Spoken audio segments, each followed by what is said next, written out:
Welcome to the lighter side of the spectrum, the podcast that celebrates the multiple hats we wear and the juggling acts we perform in life. Whether you're parenting kids and teens on the autism spectrum, navigating the ever-evolving healthcare industry, or building a more inclusive and impactful world, this is your space to find connection, inspiration, and growth. Together, we'll share stories, tackle challenges, and explore how innovation and inclusion create better outcomes for everyone. Because no matter the spectrum, there's always a lighter side. Now here's your host, David Kaufer. Hello, everyone, and welcome to another episode of the lighter side of the spectrum. And today we've got a really special show. Special because we're going to dive into something that's near and dear to my heart. I'm going to be joined today by my producer, Dave Yas, and a topic Be here, like, Dave.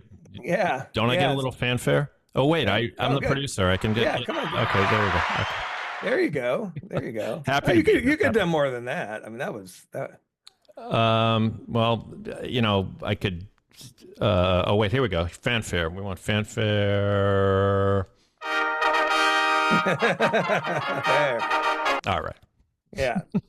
So, Dave, we're on, I was just checking. Someone's asking, I think we've done about 22 or so episodes so far. And we like to try to focus, as we said, obviously on the lighter side of the spectrum, try to show positive stories and resources and all that good stuff. And we've kind of stayed away from politics or what you would be considered controversial topics, but no more. Not today.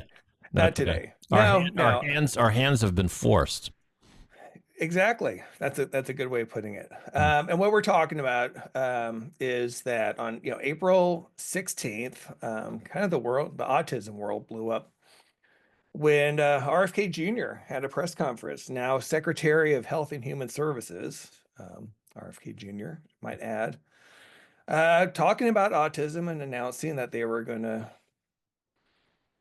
come up with a reason why we've seen such a spike in the diagnosis and a lot of other things. And in that press conference, of course, he used a lot of rhetoric that we can say bothered a lot of people and Sure. enraged others, right? But what it has done, and what I've seen, I'm part of numerous Facebook communities as well as just friends, other family members. It has really divided the community. And that's because there's so many people who want to focus on this whole area of vaccinations, right? That's the whole thing, vaccinations and its role in autism. And I want to just kind of break it down in terms of talking about the rhetoric that he used, some of the specific quotes and why I think it's so bothersome to some people, but also talk about our community. And maybe I'll start there, Dave. And just again, for listeners who don't know, I'm the father of a 19-year-old son who's autistic. He would be considered one of those, some people, they call it like profoundly autistic. I don't know. I hate those labels, but he's impacted because he's been non-speaking. His communication was severely limited. He has apraxia, which is a brain-body disconnect, makes it really hard for him to control his body. So it's impacted his life, his education, all these areas, and kind of falls into what they say is about 25% of those diagnosed on the spectrum. And Dave, you're a dad of a son who's on the spectrum as well. So why don't you talk about that a little bit? Sure. For the next hour, I'm also the dad of a dog named Kobe who just started barking right on cue. Kobe. Hey. Okay. My son, Adrian, is 26, and he's the love of my life. He's a delightful kid. He's a happy kid. He's always going to need some help. He is verbal. He does a lot of scripting, and just sort of as a shorthand, I know, David, you and I both believe in the maxim that if you've met one kid with autism, you've met one kid with autism. So, however, there are a lot of similarities between Adrian's personality type, and the character of Raymond in Rayman, the Dustin Hoffman character. Right. He, he was a sort of lovable sort. He had many things that he would repeat over and over again. He liked his schedule the same way. He liked his bed a certain way. He liked his pancakes a certain way. And Adrian is not quite that obsessive about things. But in terms of, a conversation, like you can have a conversation with him, but it's a lot of work. And so he's always going to need help. So.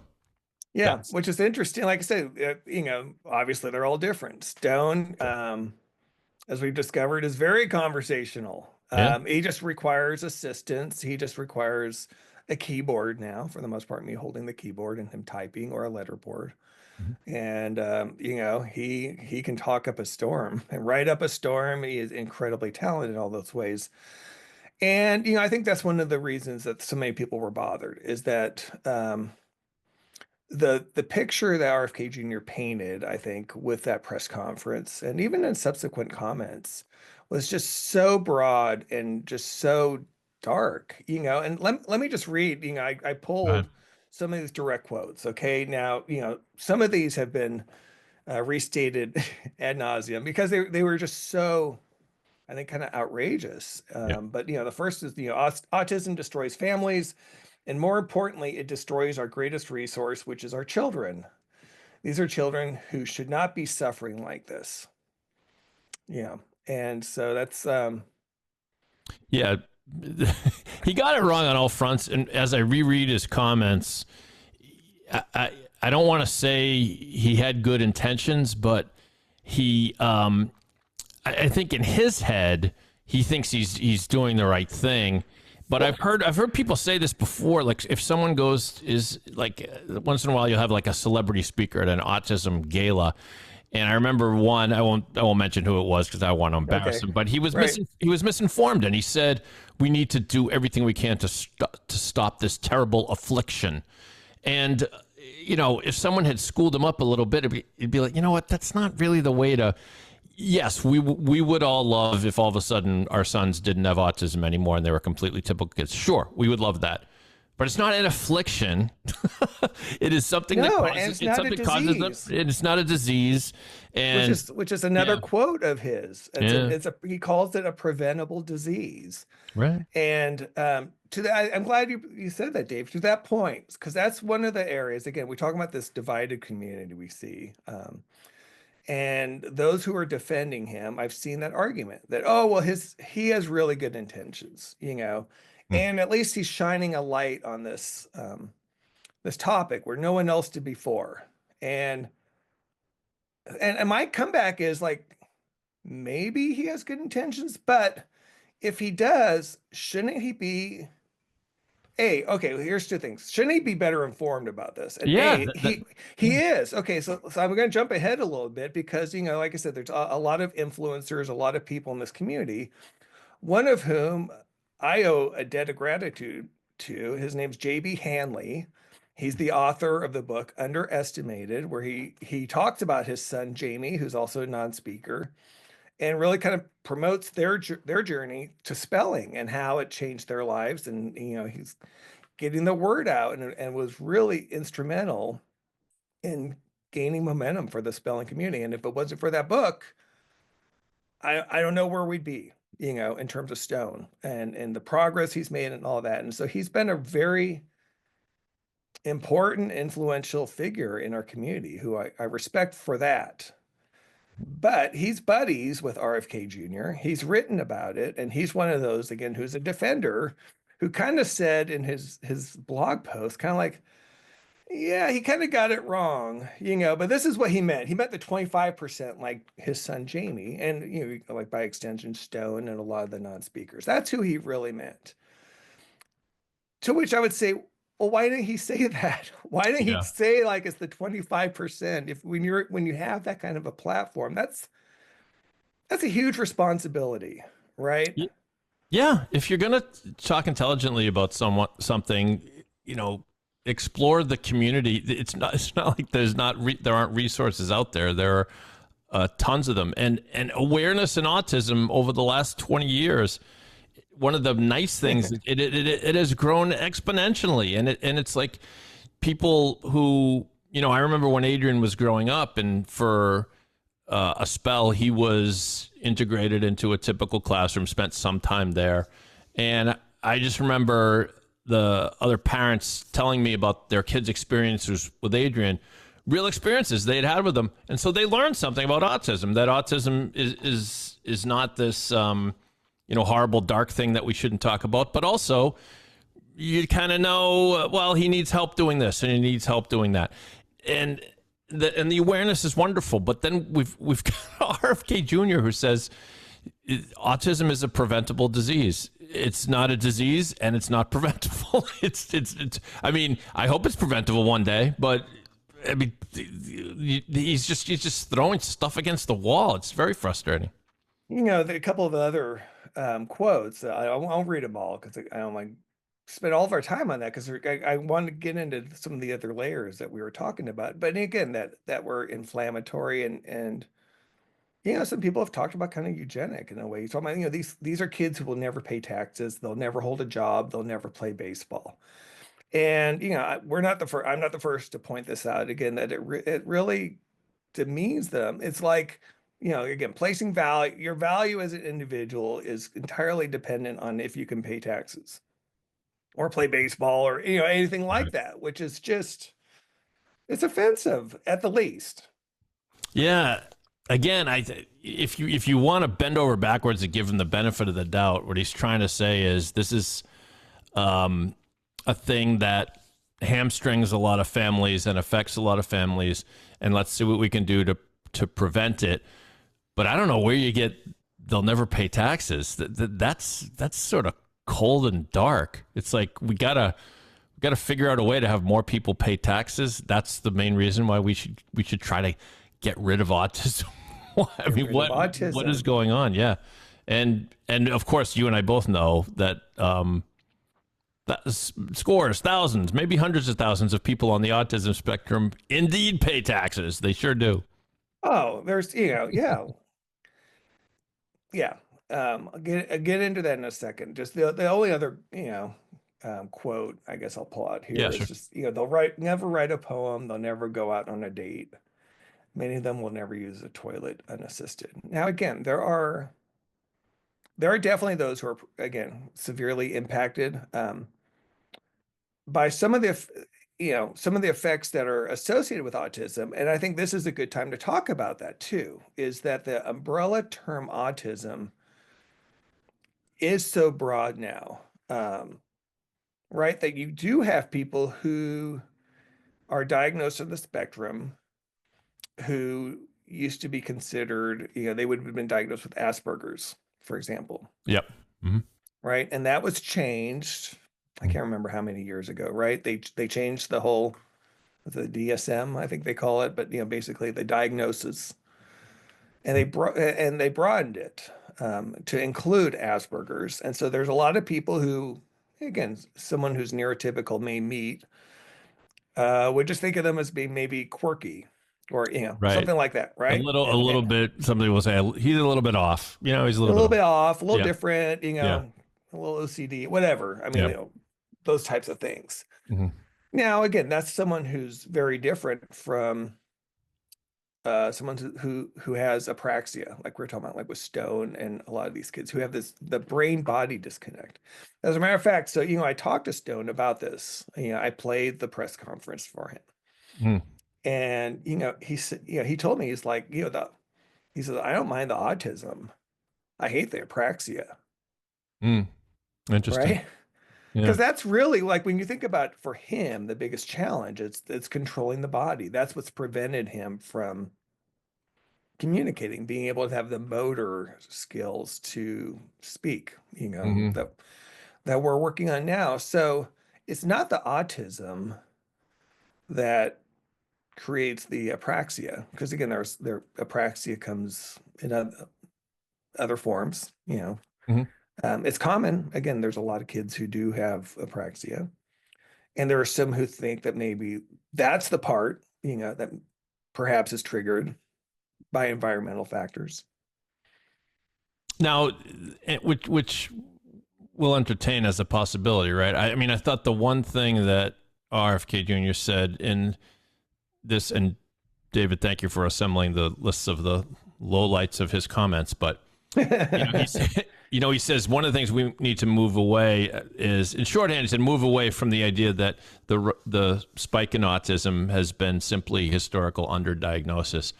And he might not have put it the way, but that one, he's got something there. I mean, I agree. I agree. And I've been saying that for years as well, too. Yeah, and I was telling you before we started recording, I heard a scientist on one of the news channels saying, well, no, it's just been historic. There hasn't been a huge spike. No, there has been. Talk to the top people who study autism. There has been. And we wish we knew exactly the reason. And so there is a reason out there, but we don't know it for sure. Or reasons. I think it could be multiple reasons. Oh, absolutely. Yeah. And again, we were talking about this before we started, and let's talk about the elephant in the room, and that's the whole issue of vaccines. And do they cause autism, or could they be causing autism? Now, we do know that vaccine injuries do occur. I mean, that's a fact. There's a vaccine injury court. There's specifically set up, funded by the U.S. government to compensate those who've been injured by vaccinations. That's true. It's not well publicized for obvious reasons. And there's good reason why, if you're a public health official, that you would want the public to feel as safe and confident as possible in vaccinations. Because in general, again, a lot of these vaccinations are good for public health. We don't want an outbreak of polio or measles or some of these other more serious diseases for obvious reasons, you would think, right? Yep. Well, yeah.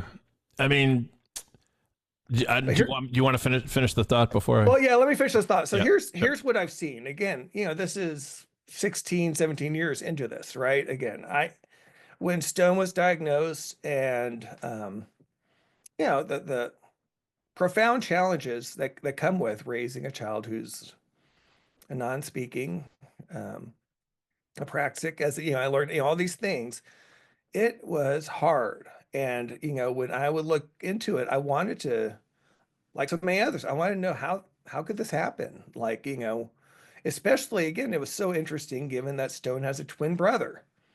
Right. Which how do you reconcile that? How do you explain that? Right. How do you reconcile it? Yeah. So again, full disclosure, there was a time I was an RFK Jr., I want to say fanboy, but I was an admirer. I liked that the work he was doing 10, 12 years ago in terms of trying to raise awareness around this particular issue. Because while I believe in science, I do, like I said, vaccines are good for public health for the most part. Now, again, we can get into the whole thing as far as the number, the vaccine schedule, this and that. But the part that I believe in, like I said, is science has never settled.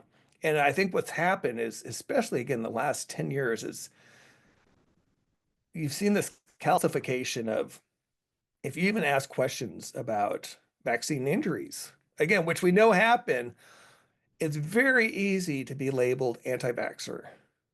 And especially within the scientific community. I have friends, I know a father of a son who's not, non-speaking, who's impacted, who's in the medical community. And he's like, you can't even, like, if you even hint at it, you're just ostracized, right? And so I think that's an area that where we've kind of made a mistake collectively, like having that making it such a black or white issue. I think in general is always kind of a dangerous thing when you're talking about complicated issues. I think we've seen that become more so, don't you think? Or I don't know. Yeah, no, you're right. One of the great tragedies of public discourse in the era that we live in is that you're in or you're out, and across, apply it to anything you want. Oh, you're one of them. Oh, you're woke. Oh, you're anti-woke. And we've lost our ability for nuance. So I'm with you there. But there are certain people who are so suspicious of vaccines that they truly are anti-vax, and Absolutely. that, Oh, and that, there are definitely anti-vaxxers for like sure. literally anti-vax. And so Yeah, yeah. I don't think you should be labeled anti-vax because you want further research on vaccines. I mean, that's absurd, of course. I don't know everything. What I've learned over the years in, through everything we've done with Adrian is there isn't yet a scientific connection proven to support the idea that vaccines cause autism. Now, like you say, vaccines aren't perfect, and so is it still possible? Sure, but I just we can agree to disagree to a degree. I'd say, just because the evidence, there is, I guess you'd call it circumstantial evidence. And I worry that so many parents like us, when your child is in the midst of being diagnosed, and it's not one day where all of a sudden you realize your kid has autism. It is a slow burn. And some people, their kids are diagnosed early, sometimes as late as 2 or 3 years old, or even older, or whatever. Or older, yeah, absolutely. Or even older, even later in life. And so, but for us, there was something that is somewhat common, I think, with the autism parents, is that there's this torturous period where you're hoping that the kid kind of turns around, and instead the kid is failing to develop, and you see their peers developing in ways that your child is not. And for many kids, that time is about the time they get their vaccines or thereabouts. And so that led to, like correlation isn't causation. Well, exactly. Right. So for lack of better, I mean, it is, I suppose it's evidence, but it's circumstantial evidence, which is still evidence. I do have a law degree I use once in a while, but right. So I'm absolutely willing to hear it. And believe me, like I keep saying, if you can show me what causes autism and there's a pill and Adrian needs to stop eating peanut butter or eating more peanut butter or only eating peanut butter, we'll do it. So it's just, it led to some dangerous things, including some people becoming completely anti-vax. And then you've got, the measles, when we didn't have to worry about the measles before, and now we do. So that's all. But yeah. Well, just kind of like one last point on that. That was kind of raised again by this father who I know, who's a radiologist. And, he was pointing out, saying that, we know, with mammograms, right? Mammograms are generally good. It's a good thing for women to get, right? It does help prevent, who knows how many cases of breast cancer early detection. Yeah. However, it's not 100% safe. That there are, one in, I don't know what the number is, 200,000 or something, where the women may have a adverse side effect. They may develop cancer as a result of it. That happens. That's one of the risks that we assume, that we take on with that procedure, right? And his point was kind of why can we accept that? Right. But as soon as you say that again about a vaccination, whichever one it may be, anything, again, medically, when we know that there are side effects from drugs, all of a sudden it's whoa, you're anti-vax. Yeah.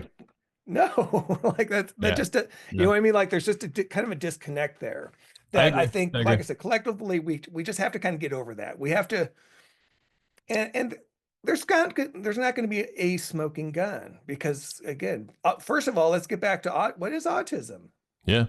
It's not a disease. It is not a disease. It's a neurological, it's, actually the diagnosis is made, from usually observation, right? It's got to be from a trained, licensed, psychologist, a psychologist, right? So it's really kind of based on behavior a lot of times. Which is, it really makes it so difficult different than a disease or a diagnosis of, say, Fragile X. Fragile X, Right. we know if you're Fragile X or you're not. Yeah. Yeah. We can see it in your blood, you know? Yep. And autism, you can't. And that's why we're here, okay, continuing to talk about it, because it is mysterious. It is mysterious. So it's kind of a segue into, on that topic in terms of the diagnosis. So one of the points that JB made in his blog post, as he kind of helped try to deflect things away from Bobby, is that, maybe the term is just too broad. Maybe autism is too broad. That what we're talking about is so broad, and again, someone from this corner of the spectrum is just so different. That we're doing injustice to kind of all of those who now are under the umbrella.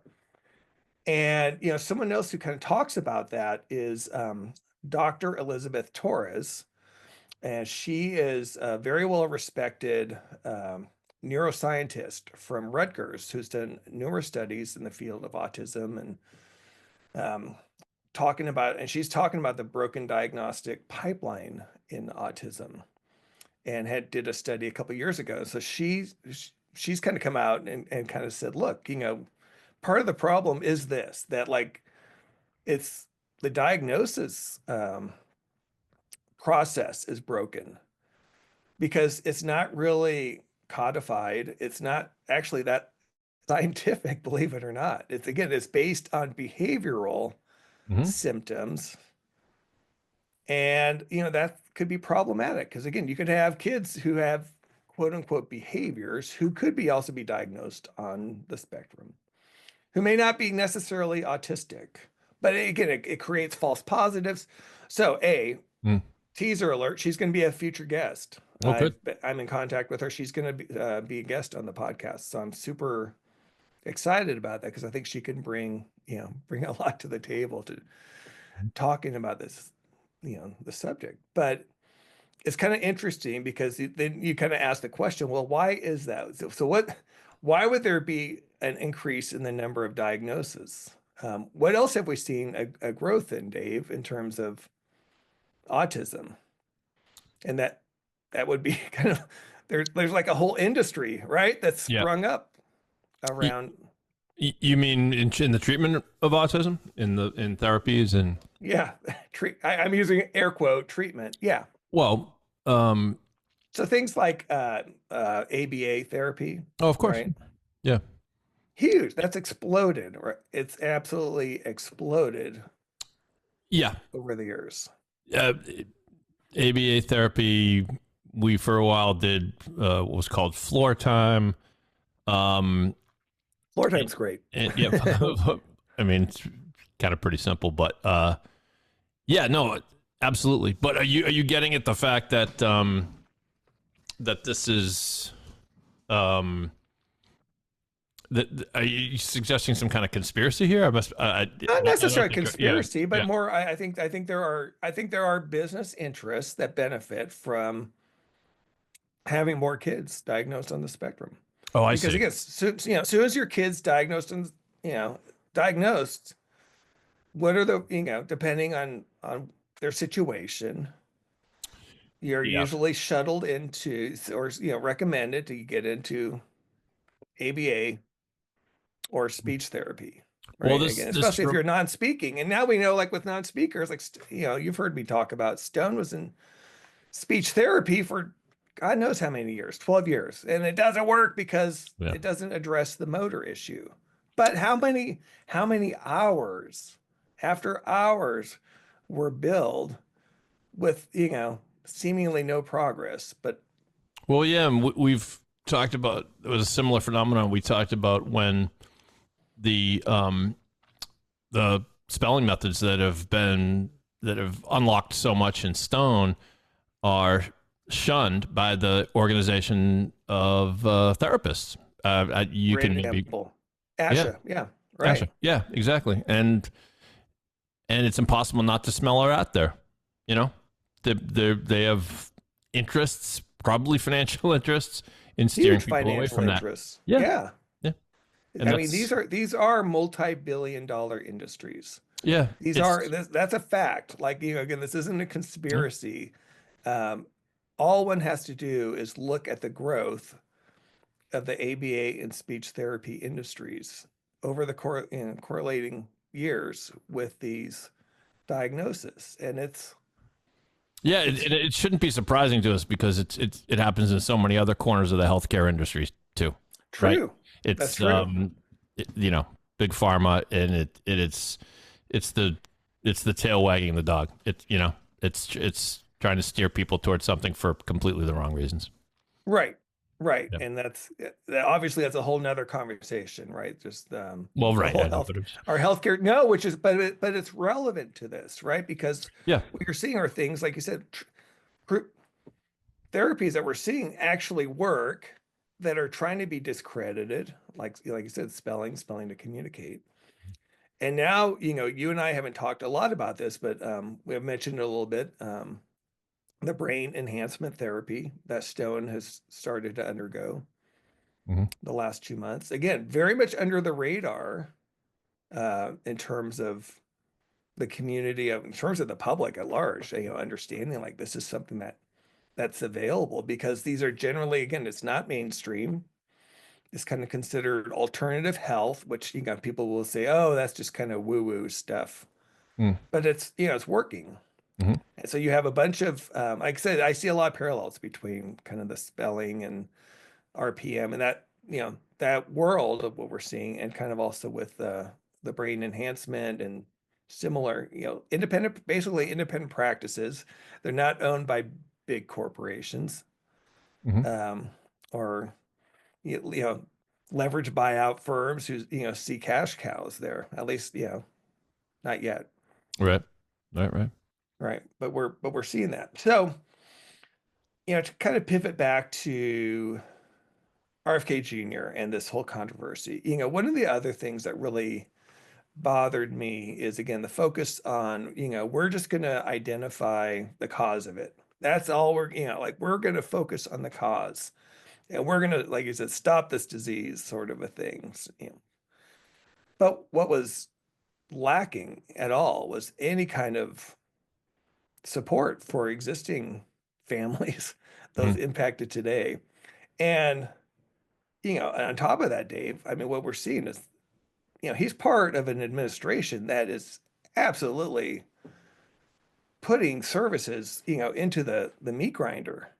Yeah, When you're talking about cutting, support and services for community and the families. And that, to me, again, that's one of the disconnects, yeah, big disconnects I see in terms of those who are defending, oh, well, he's raising awareness about this issue. yeah, Okay, but like what, and I've got a list. To make a clumsy comparison, it's almost like he's treating everyone that already has autism like terminal cancer patients. Like, well, we Oh lost them. yeah. Like, we lost them, but let's try to figure out how to really prevent this in the future. And that's what's so maddening and hurtful. And again, just that he's just talk about missing the point, just really missing the point. Yeah. Which kind of begs the question, and again, I don't have the answer, but it kind of gets back to what we were talking about earlier, is how can you miss the point that badly? That's Yeah. is Yeah. well, it's one or the other. I think this is one where, to me, it is a little black or white. It's either intentional, Mm. which, you say, okay, well, that's not good. Or it's not intentional, and that's not good either, because again, you should kind of know better. He absolutely should. I mean, I guess if it is intentional, then I guess you could, if we're going to go down the rabbit hole here, that he is, jumping on this administration's habit of just tearing out the heart of so many programs that are working, because it's going to save something in the bottom line, and without any real critical analysis as to what you're doing. I suppose this would fit in with that, but there's also just a wrongheadedness to it that I think he thinks he's a leader, he thinks he's a visionary, So I think he thought, I'm going to be a hero. I'm going to cure autism, because look at how terrible a problem. And then just went off and was just kind of so negligently framed the issue. So I don't know. You're right. Either way, it's bad, but I can't say which one. Yeah, I can't either. I don't know. Yeah. I don't have any behind the scenes Right. information. I can't peer into his brain. But again, I don't think it's unfair to say that in a way this falls under some of the broad tactics that we've seen under this administration, Sure. which is it's a big announcement. It's very splashy and it's incredibly divisive. That's the part that just breaks my heart, is that you have a group that typically is just incredibly united when you talk about parents of, kids impacted by autism or other disabilities, right? Like I blogged about it over the weekend. If, Special Olympics parents could rule the world, what an amazing world it would be compared to what we have Yeah. today. Yeah. But it seems like by singling out this issue, this is the single issue that can divide people within our community more than anything. And to hone in on that, again, I'm skeptical because again, it's actions speak louder than words. And we've seen this. And he, like I said, he is a representative of the administration. And I just want to read off some of the things that have happened that people within our community, again, his defenders, for whatever reason, have not talked about or overlook or whatever. And so here's just some of the top key cuts impacting the disability and autism communities, Dave. So in his own budget, the Department of Health and Human Services, they've proposed cutting their budget by over 30%. From 116.8 billion to 80.4 billion. So this also includes eliminating programs targeting autism, chronic diseases, and other public health initiatives. They're eliminating the Department of Education, right? And with that, the whole ideas of free education, a free and appropriate education for those who have different needs. They haven't announced any plans what's going to happen to those who are in, support for those special services. Medicaid has been talked about funding. There's a ton of those who rely on Medicaid funding for respite care and others. There's a whole list of huge cuts that impact either those who are on the spectrum directly, or again, those who are supposed to try to be providing support for them.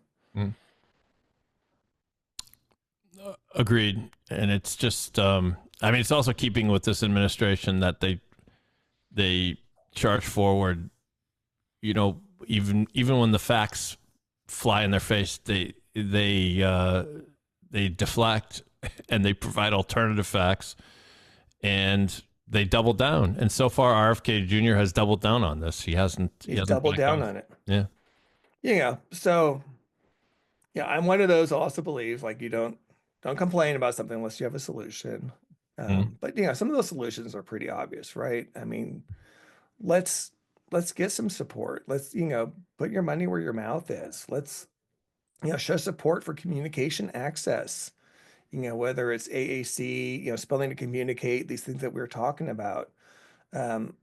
We've talked about again how, he talks about how the diagnosis has gone up and how this is huge population. Again, what are you going to do for them? Why not help promote sensory-friendly environments, more inclusive education, dignity and the presumption of competence? These are all things that are truly, you would think, again, as the head of Health and Human Services. Yeah. And things like giving some incentive for companies to support neurodiversity or programs where they can have people come in and facilitate some mode of work. That's my personal experience. Adrian goes to works at a couple of local companies here, and the companies are doing it because it's good for it's good for so many reasons. I was going to say so many reasons. But I mean, it's first of all, it's just good, period.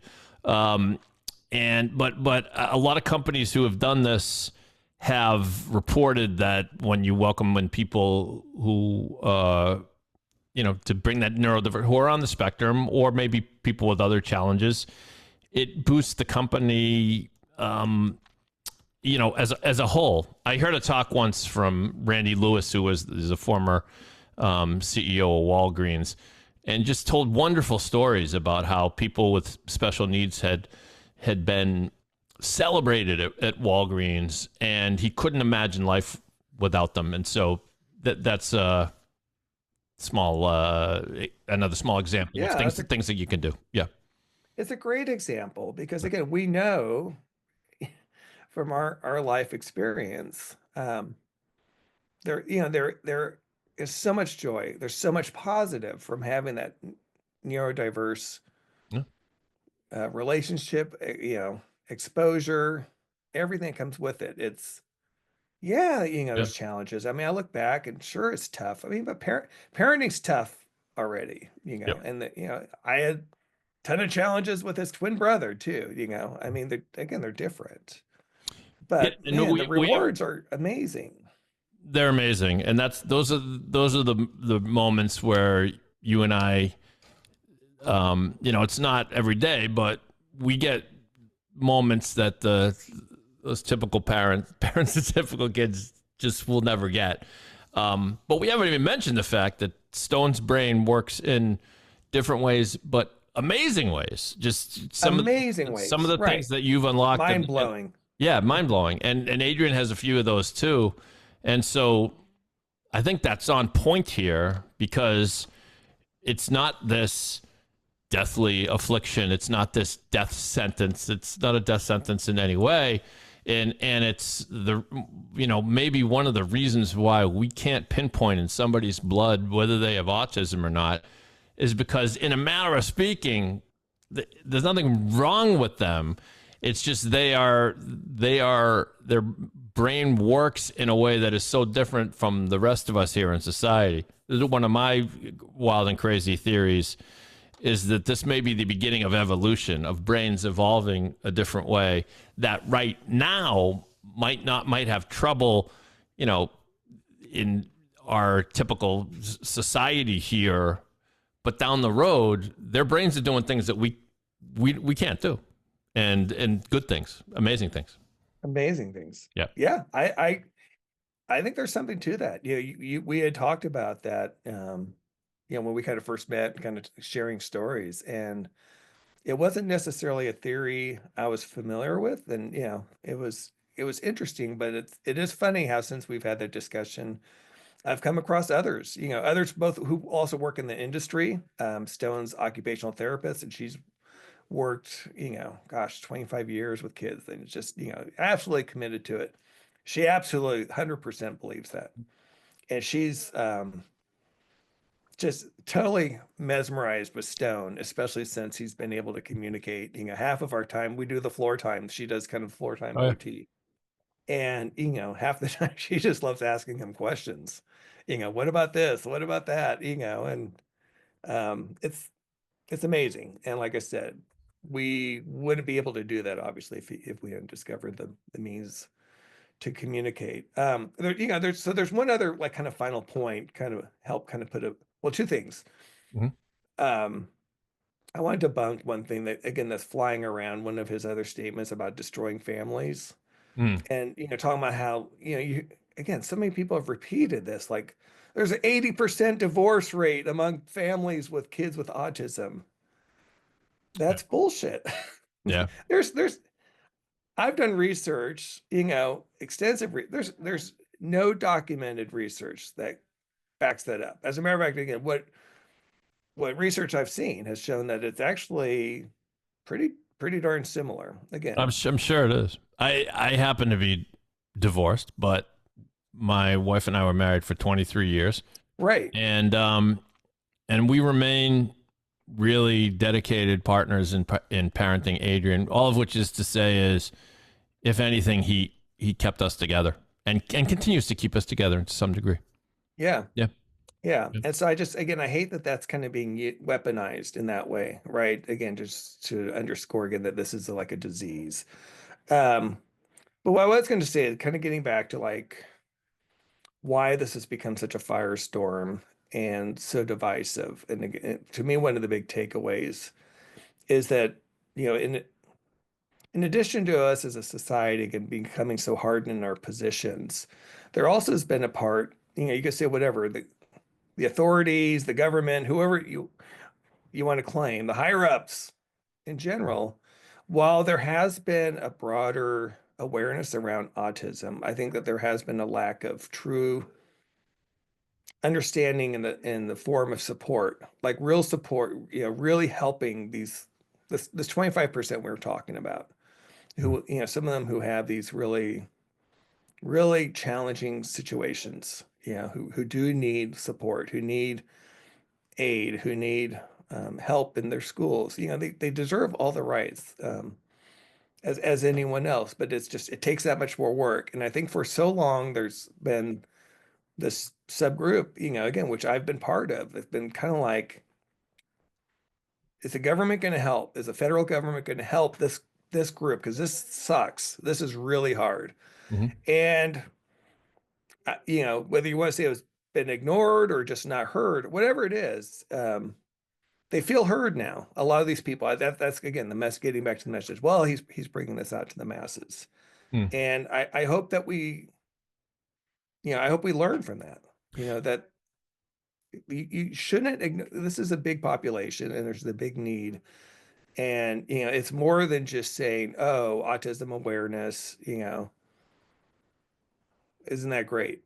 We Yeah. support them. We'll do an event in, you know, whatever the governor's mansion or the White House, and but nothing really substantial behind it. Now, again, I don't see anything substantial behind what this administration is going to do or RFK Jr. But these people feel like they have a champion, and the fact that they feel like they need a champion to me is kind of a failure. Yeah. And but if I may suggest a possible silver lining that Absolutely, I'm all that for silver linings. yeah, there may be some momentum behind the backlash to his comments, because there may be, you know, you put us down like that and watch us get together and watch what we can do, you know. So if and I know you're probably going to get to this, David, but you know, if you're equally as concerned about the way this was posed by your government and this guy, then you can do something about it. You can start by sharing this podcast with others.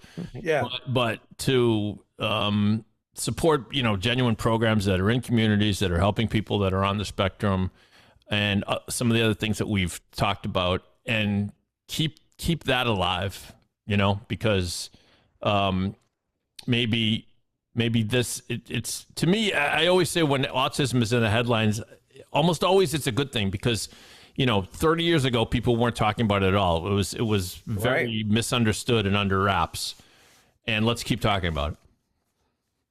Yeah, no, I agree. And I guess I would add to that, like you said, yeah, and talk, you know, talk to your representatives. Let's fight back against these cuts, these proposed funding cuts to these programs that are so desperately needed. You know, you can't say on one hand you support the community, you support Right. wanting to help find a cause, you know, without actually supporting the community. So, you know, whether it's Congress, Senate, you know, the White House, RFK Jr., whatever. I mean, let them know. Let your voices be Yep. heard. And you know, Absolutely. I want to hear comments from others who, you know, who listen to this and let us know what you think. You know, Absolutely. it's a conversation. It's like I said, it's something that we had to have. Like I said, for a long time, I thought let's be neutral, and you know, I think we're, you know, we're trying to be neutral, but in terms of being non-political. But this is life. This is, life isn't all it's the lighter side of the lighter side of autism. This is reality. Hitting us in the face. Yeah, like I said, our hand was forced, and in a matter of speaking, it still isn't political. Other than the fact that this guy is, by definition, a politician. Well, he's a government official anyway, right? And somewhere maybe political plans lurk beneath the surface, political desires and scheming and such. But like you said, it's science, man. You just got the science wrong. Right. and so let's start by getting the science right, and then let's talk about how to help people that are on the spectrum. And by science, you're saying again that it's not a disease, right? Is that what you're referring to? Yeah. No, exactly. Yeah. No, there's a lot about the science we still don't know. However, right. I just wanted to clarify for anyone who's ready to jump on. No. Yeah. It's not a disease, people. Like just like being left-handed isn't a disease, or that's right. Many other neurological conditions, or the way it's just the way we are. Like, so the way we're all wired a little differently. So anyway, Dave, thank you. This is this is great. I'm glad we've had this conversation. It was a little therapeutic for me. I hope it was a little therapeutic for you. Oh, absolutely. I've been chomping at the bit. I sent you that outline. I've been ever since, like I said, this has been percolating. I'm like, of course we got to talk about this and get the conversation going, because we'll probably add this. I'm sorry, go ahead, finish. No, I've just seen so many knee-jerk reactions, and and let's not do that. Let's talk about how to genuinely address the problem, and let me echo what you said and that's let us know what you think. We typically provide this at the end of the show, but people can email you. Is it at david.kaufer@me.com? Do I have that right? That's what david.kaufer@hey.com. Oh, I'm sorry, hey.com. Oh, it's all right. I've got like many people, I've got like 5 email addresses, but yeah. That's the one we knew. And the website, davidkaufer.com. It has a com. So lots of ways.